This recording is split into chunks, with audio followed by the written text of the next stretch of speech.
2003ची काळरात्र सुरू असते. इराकच्या बगदाद शहरात अचानक बॉम्बचा वर्षाव होऊ लागतो. अमेरिकेनं शॉक अँड ऑ या स्ट्रॅटेजीखाली इराकवर भीषण आक्रमण सुरू केलं होतं आणि काही दिवसातच सद्दाम हुसेनची सत्ता पत्त्याच्या बंगल्यासारखी कोसळली. या घटनेनंतर जवळपास 23 वर्षांनी अमेरिकेने 28 फेब्रुवारी 2026ला इराणवरही असाच ताबडतोब हल्ला केला आणि इराणचे सुप्रीम लीडर खामेनी यांची हत्या केली. हा हल्ला करताना अमेरिकन सैन्याला त्यांच्या इराकच्या यशाची कहाणी आठवली असेल. मात्र इराणवर विजय मिळवणं इराकला हरवणे इतकं सोपं नाही, हे अमेरिकेसोबतच संपूर्ण जगाला समजलं. आणि याला कारण होतं एक मेजर जनरल, ज्यानं इराकमधील सद्दाम हुसेनच्या पराभवातून धडा घेतला होता. त्याचं नाव होतं जनरल मोहम्मद अली जाफरी. मेजर जाफरी यांनी यापूर्वी IRGCचे कमांडर इन चीफ म्हणून काम केले.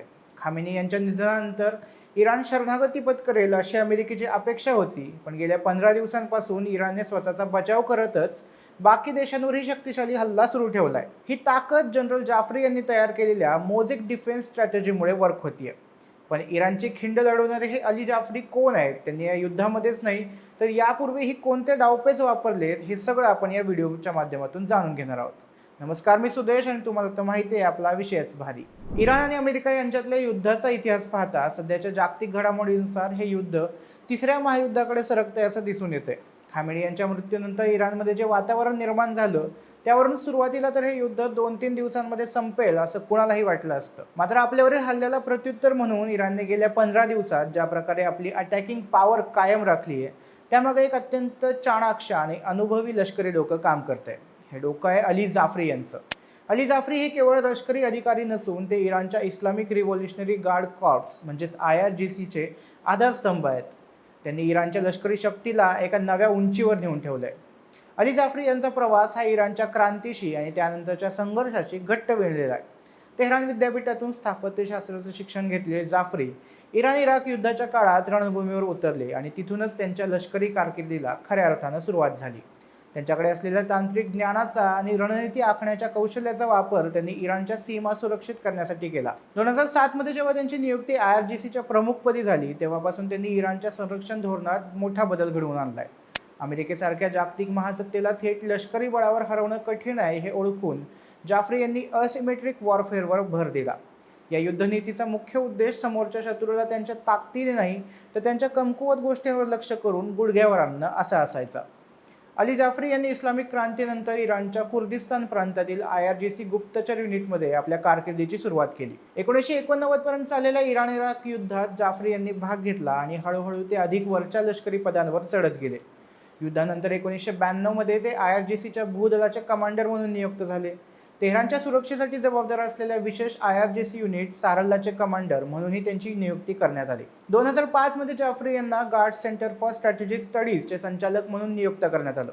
आपल्या कार्यकाळात जाफरी यांनी इराण-इराक युद्ध आणि 2023 मध्ये ऑपरेशन इराकी फ्रीडम अंतर्गत इराकवर अमेरिकेने केलेल्या आक्रमणातून धडे घेत इराणच्या मोझेक स्ट्रॅटेजीचा पाया घातला.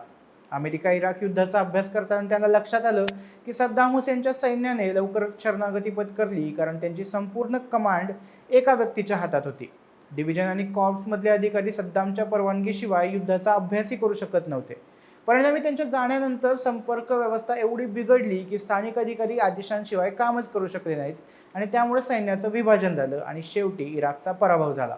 त्यानंतर जाफरी यांनी केलेली सगळ्यात मोठी कामगिरी म्हणजे इराणच्या क्षेपणास्त्र कार्यक्रमाचं सक्षमीकरण.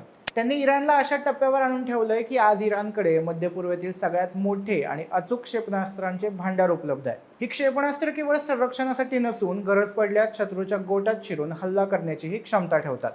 याशिवाय त्यांनी ॲक्सिस ऑफ रेझिस्टन्स मजबूत करण्यासाठी लेबनान, येमेन, सिरिया आणि इराकमधील स्थानिक गटांना लष्करी आणि आर्थिक रसद पुरवून इराणचा प्रभाव अरबी समुद्रापासून भूमध्य समुद्रापर्यंत पसरवलाय. आज जे इराण अमेरिकेसमोर झुकण्यास तयार नाही, त्यामागे जाफरी यांनी गेल्या 2 दशकात उभी केलेली ही लष्करी तटबंदी आहे. सध्याच्या युद्धाच्या परिस्थितीत अली जाफरी हे पडद्यामागून सगळा गेम रचतायत. इराणमधले अंतर्गत संतोष आणि बाहेरून येणारा जागतिक दबाव या दोन्ही आघाड्यांवर ते अत्यंत संयमाने आणि तितक्याच आक्रमकतेने काम करतायत.